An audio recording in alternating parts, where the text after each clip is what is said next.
বাংলাদেশি পাসপোর্টে আবারও ইসরায়েল ব্যতীত শব্দ দুটি যুক্ত করা হয়েছে। ক্ষমতাচ্যুত আওয়ামী লীগ সরকারের সময়ে বাদ দেওয়া এই শব্দবন্ধ পুনর্বহাল করে আদেশ জারি করেছে স্বরাষ্ট্র মন্ত্রণালয়।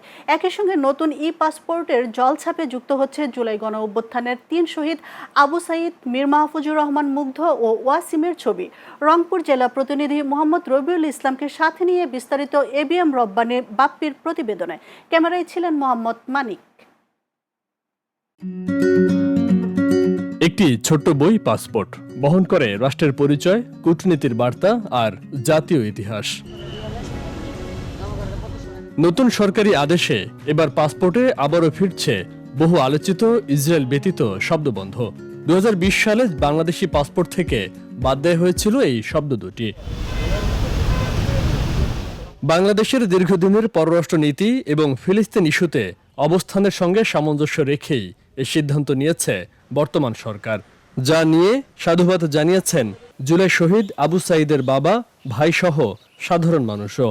খুশি সরকারের উপর যে জুলাই বিপ্লবের যে আইকনিক শহীদ আবু সাইদ সহ শহীদ ওয়াসিম এবং শহীদ মীর মুগ্ধ ভাইকে পাসপোর্টে যে ছবি তাদের থাকবে, এটা আমাদের জন্য একটা ভালো লাগার বিষয়।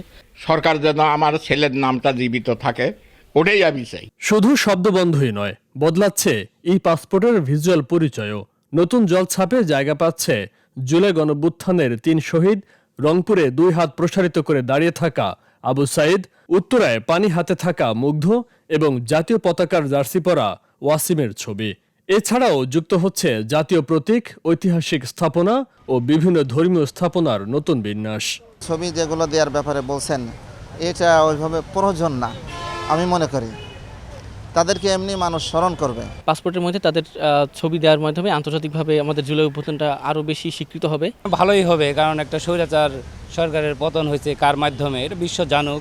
খুবই পজিটিভভাবে দেখছি, এটা প্রশংসনীয় একটা কাজ বলতেই হবে।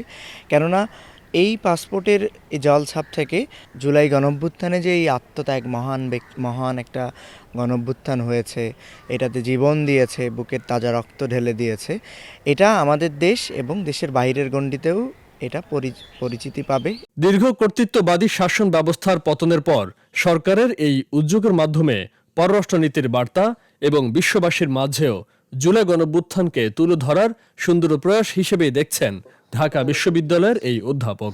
জুলাই স্মৃতির প্রধান স্মৃতিটা হলো জুলাইয়ের সেই শহীদগণ যারা জুলাইয়ের গণঅভ্যুত্থান করতে গিয়ে, বিপ্লব করতে গিয়ে, কর্তৃত্ববাদ ফেসিবাদকে হঠাৎ থেকে যারা জীবন দিয়েছেন, সুতরাং তাদেরকে, তাদের স্মৃতির কথা মনে রেখে তাদেরকে যদি সম্মানিত করা হয় আন্তর্জাতিকভাবে, এটা একটা ভালো উদ্যোগ। এবং এটা কিভাবে করা যেতে পারে, বিশ্বের অন্যান্য দেশও কিভাবে করেছে, অন্যান্য পাসপোর্টগুলোতে কি আছে, সব কিছু বিবেচনা করেই এই স্মৃতিটাকে আপন করতে হবে আমাদের। তবে পুরনো পাসপোর্টধারীদের জন্য তাৎক্ষণিক কোনো পরিবর্তন নেই।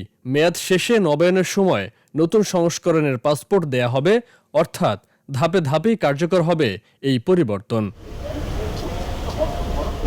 Channel S news desk.